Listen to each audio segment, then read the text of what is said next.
त्यानंतर बघूयात टॉप 9 बातम्या।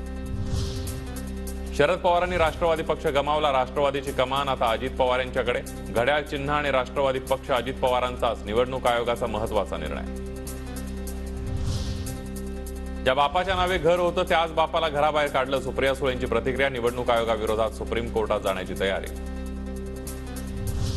आमच्या वकिलांनी मांडलेली बाजू ऐकून घेऊन निवडणूक आयोगाचा निर्णय विनम्रपणे स्वीकारतो, अजित पवार यांनी ट्विट करत दिली प्रतिक्रिया। प्रतिज्ञापत्रात अजित पवारांच्या बाजूने 41 तर शरद पवारांच्या बाजूने 15 आमदार, मात्र 5 आमदार आणि एका खासदाराचं दोन्ही बाजूने प्रतिज्ञापत्र। राज्यसभेच्या निवडणुकीसाठी उद्या दुपारी 4 वाजेपर्यंत 3 नावं सुचवा, शरद पवारांना निवडणूक आयोगाचे आदेश।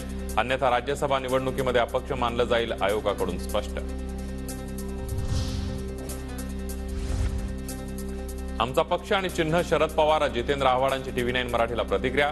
तर दादांनीही नवा पक्ष घेऊन सांगावं, आमचं चिन्ह अजित पवारच, आव्हाडांचं आव्हान। उगवत्या सूर्याच्या चिन्हाचा शरद पवार गटाकडून विचार केला जाणार, उद्या दुपारी 4 पर्यंत शरद पवार गटाला चिन्ह द्यावं लागणार। राज्यसभेच्या निवडणुकीसाठी उद्या दुपारी 4 वाजेपर्यंत नावं सुचवण्याचे निवडणूक आयोगाचे निर्देश। निवडणूक आयोगाच्या निकालाला सुप्रीम कोर्टात आव्हान देणार, सुप्रीम कोर्ट आम्हाला न्याय देईल याची खात्री, जयंत पाटलांची प्रतिक्रिया।